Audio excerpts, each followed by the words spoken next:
భగవద్బంధులారా, శ్రీమద్భాగవత మహాపురాణంలో మహోత్కృష్టమైన పంచరత్నాలుగా చెప్పబడే ఘట్టాలలో ఒకటి అయిన గజేంద్ర మోక్షంలోని విషయాన్ని తెలుసుకునే ప్రయత్నంలో ఉన్నాము. ఇంతవరకు 19 శ్లోకాలు, వాటి అర్థాలు తెలుసుకునే ప్రయత్నం జరిగింది. ఈ గజేంద్ర స్థుతిలోని 20వ శ్లోకము తమక్షరం బ్రహ్మపరం పరేశం అవ్యక్త మాధ్యాత్మిక యోగగమ్యం అతీంద్రియం సూక్ష్మ వివాతి దూరం అనంతమాద్యం పరిపూర్ణమీడే. ఆ పరమాత్మ శాశ్వతుడు, సర్వశక్తిమంతుడు, అవ్యక్తుడు, ఇంద్రియాతీతుడు, అత్యంత సూక్ష్మ స్వరూపుడు, అందరికీ దగ్గరగా ఉన్నా దూరంగా ఉన్నట్లుగా అనిపిస్తాడు. ఆయన ఆధ్యాత్మిక యోగం ద్వారా, అంటే భక్తి జ్ఞానము ద్వారానే లభిస్తాడు. ఆదిపురుషుడు, అనంతుడు, పరిపూర్ణుడు అయిన ఆ పరబ్రహ్మానికి నేను నమస్కరిస్తున్నాను అని అంటాడు గజేంద్రుడు ఈ శ్లోకంలో. పురుషః స పరపార్థ భక్త్యా లభ్యస్థ నన్వయ యస్యాంతస్థాని భూతాని ఏన సర్వమిదం తతం.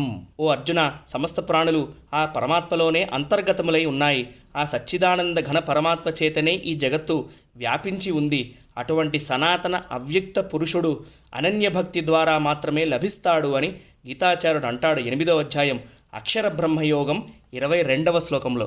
అందరికీ దగ్గరగా ఉన్నా దూరంగా ఉన్నట్లుగా అనిపిస్తాడు అనే భావన హిరణ్యకశిపుడిలో కనిపిస్తుంది. శ్రీహరి కోసం అన్ని లోకాలు తిరిగాడు, కానీ ఆ హృదయంలోనే ఉంటాడు అన్న అర్థాన్ని మాత్రం తెలుసుకోలేకపోయాడు. ఈ గజేంద్ర స్థుతిలోని 21వ శ్లోకము యస్య బ్రహ్మాదయో దేవావేద లోకాశ్చరాచర నామరూప విభేదేన ఫల్గ్యాచ కలయాకృత. ఆ పరమాత్మ యొక్క అతి సూక్ష్మమైన అంశము నుండే అనేక నామరూపాలు, భేదభావములు గల బ్రహ్మాది దేవతలు, వేదములు, చరాచర లోకాలు సృష్టించబడ్డాయి అని అంటాడు గజేంద్రుడు ఈ శ్లోకంలో. ఈ శ్లోకం పరమాత్మ యొక్క అపరిమిత శక్తికి సారాంశము. ఏది ఆయనకి సమానము కాదు, ఆయన కంటే గొప్పది కాదు. ఆయన అనేక విధాలుగా తనని తాను వ్యక్తపరుచుకున్నాడు అనే భావన కనిపిస్తుంది ఈ శ్లోకంలో.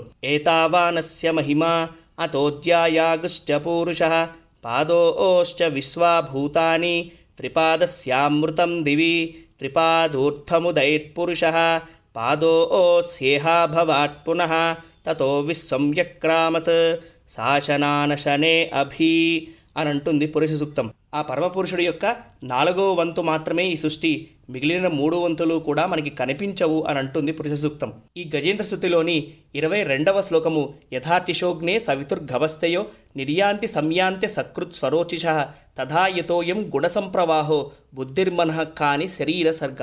ప్రజ్వలిస్తున్న అగ్నిజ్వాలలు, ప్రకాశిస్తున్న సూర్యకిరణాలు తిరిగి వాటియందే ఎలా లీనమవుతున్నాయో, అలాగే స్వయం ప్రకాశకుడైన ఆ పరమాత్మ నుండియే శరీరము, ఇంద్రియములు, మనస్సు, బుద్ధి ప్రకటితమవుతున్నాయి, మళ్ళీ ఆయనలోకే లీనమవుతున్నాయి అని ఈ శ్లోకానికి ఉన్న అర్థం. ఈ గజేంద్ర స్థుతిలోని మరికొన్ని శ్లోకాలని, వాటి అర్థాలని రేపటి రోజున తెలుసుకోవడానికి ప్రయత్నం చేద్దాం.